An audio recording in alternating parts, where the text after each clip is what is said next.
आज पढ़ाई भी बेच दिया, दवाई भी बेच दिया। आप दवा के नाम पर क्या क्या, जिसकी जेब में पैसा है वो अपना हार्ट ट्रांसप्लांट करा के, आधा शरीर ट्रांसप्लांट करा ले, विदेश में जाके अच्छा ऑपरेशन करा के चला है। और ये मर रहा है ना 90% SC ST OBC गांव में, वो कोरोना की दवाई नहीं पी पाया, और उसके बाद क्या हो रहा है वो तो मैं बोलूंगा नहीं। इसलिए मैं कहने आया हूं कि अंबेडकर को याद करना वर्तमान चुनौती से डील करना है। इस मंच पर खड़ा होकर के मैं फिर से कह रहा हूं, घंटों हम अंबेडकर ने क्या किया वो गिना सकते थे, लेकिन 25 साल बाद बच्चे आने वाले हमसे पूछेंगे कि अंबेडकर को जो करना था वो तो करके गए, तुमने क्या किया जब अंबेडकर के सपनों को कुचला जा रहा था?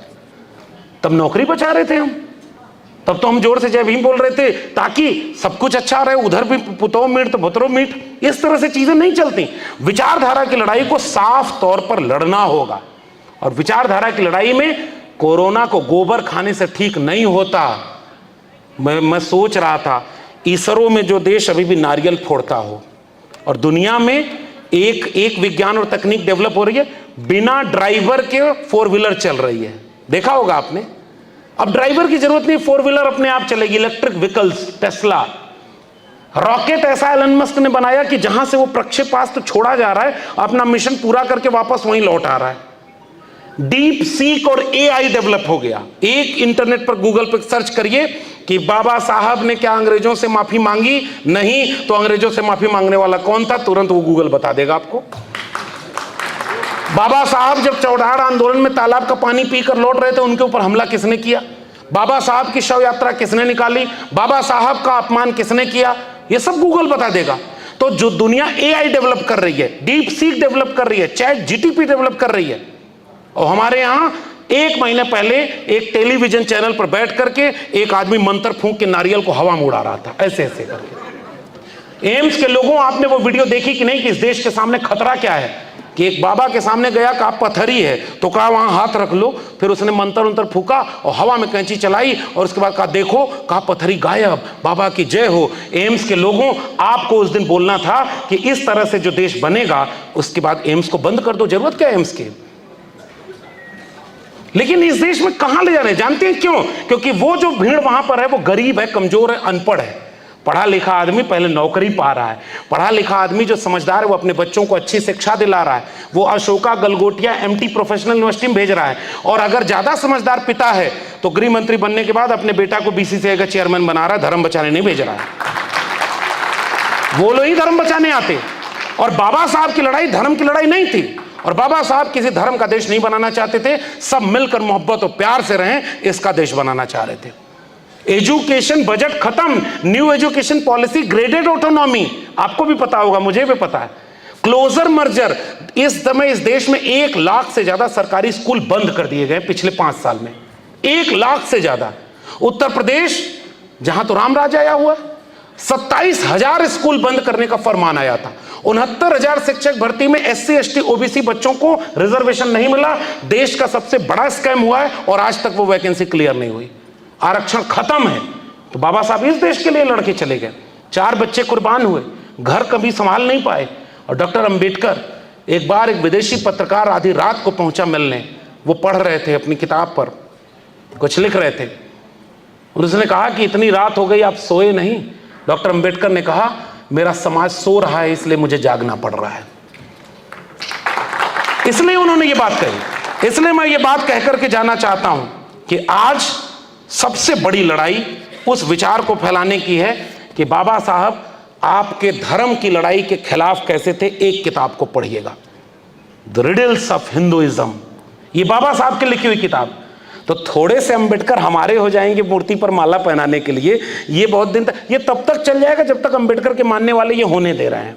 ईमानदारी से बताऊं, अगर अंबेडकर आपके हैं तो एक टोटल अंबेडकर आपके होंगे। टुकड़ों में हमारे महानायक को नहीं बांटा जा सकता।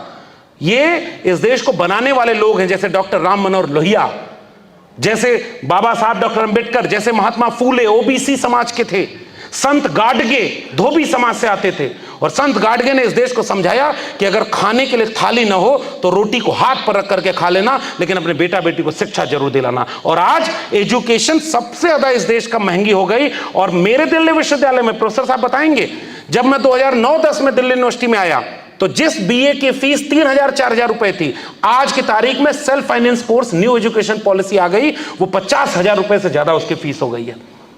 कितने लोगों की आमदनी 10 गुना बढ़ गई पिछले 10 साल में। और इसलिए ये सवाल आप पूछेंगे, आप एजुकेशन से पूरे देश को खत्म कर रहे हैं ताकि एक भीड़ बन जाए जिसमें कोई तलवार लेकर रोड पर दौड़े, और 90% हमारे SC ST OBC के लोग हैं।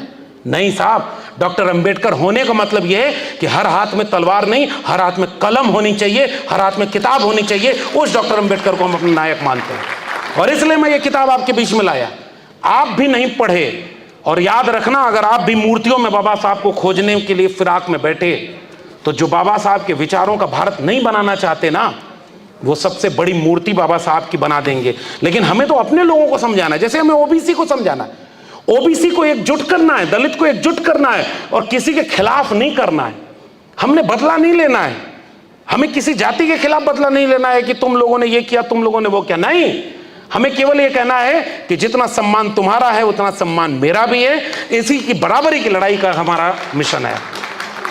लेकिन उनको समझाएं कैसे? मिर्जा गालिब ने लिखा है सर कि यारब न वो समझे हैं न समझेंगे मेरी बात, दे और दिल उनको जो न दे मुझको जुबां। और मैं कैसे समझाऊं इस देश के लोगों को कि मनुष्य बनो, इंसान बनो। इसलिए आज एम्स के लोगों उस वैज्ञानिक चेतना पर खतरा है जो ऐसे बड़े बड़े एजुकेशनल इंस्टीट्यूशन बनाकर इस देश की बुनियाद में खड़े किए गए थे। अगर इस देश में एम्स न होता, मेरे गांव में आज भी कोई लाइलाज बीमारी का शिकार होता है, तो उसकी आखिरी उम्मीद एम्स होती है। और एम्स में कितने लोगों को दवाई और ये सब मिल पा रहा है वो आप भी जानते हैं। हम चाहते थे कि इस देश में हर जिले में एम्स बने, हर जगह DU और JNU पहुंचे। तो जो एम्स था उसमें क्या हो रहा है ये आप जानते होंगे, और DU JNU में क्या हो रहा है, इसकी पूरी लड़ाई लड़ी, इसलिए नौकरी से बाहर है। लेकिन देखिए, मैंने अपनी किताब प्रोफेसर की डायरी में लिख दी कि मेरे लहजे में जी हजूर न था और कोई मेरा कसूर न था। उनको लगा कि नौकरी छीन लेंगे तो चुप हो जाएगा, डर जाएगा, बोलेगा नहीं। हमने कहा कि जुल्म के साए में लब खोलेगा कौन, और हम भी चुप रहे तो फिर बोलेगा कौन।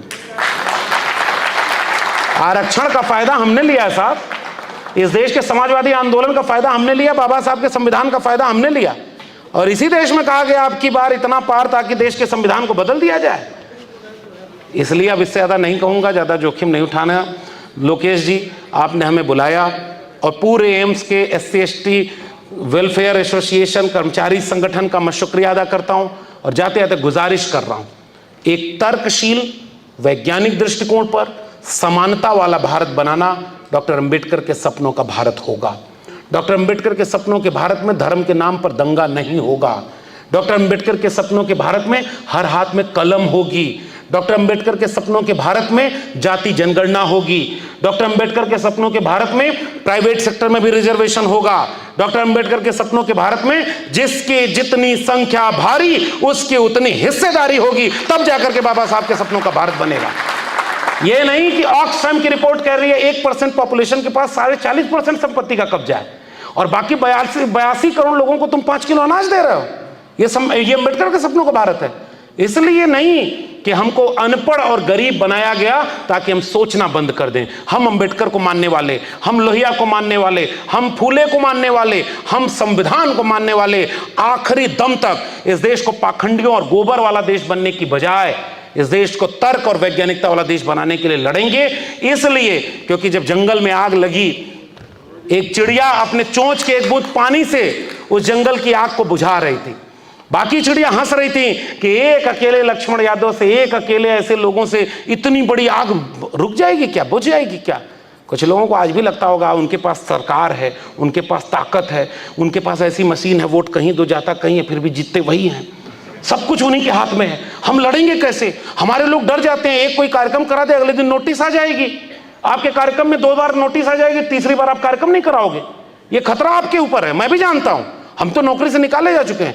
लेकिन सोचो साहब, हिम्मत तो करनी पड़ेगी। वो चिड़िया का जवाब आपके लिए मेरा पैगाम है। उस चिड़िया ने कहा कि मुझे पता है मेरे चोंच के एक बूंद पानी से ये जंगल की आग नहीं बुझेगी, मगर जब इस आग का इतिहास लिखा जाएगा तो मेरा नाम आग लगाने वालों में नहीं, आग बुझाने वालों में शामिल होगा। बहुत बहुत धन्यवाद। जय भीम, जय मंडल, जय संविधान, इंकलाब जिंदाबाद।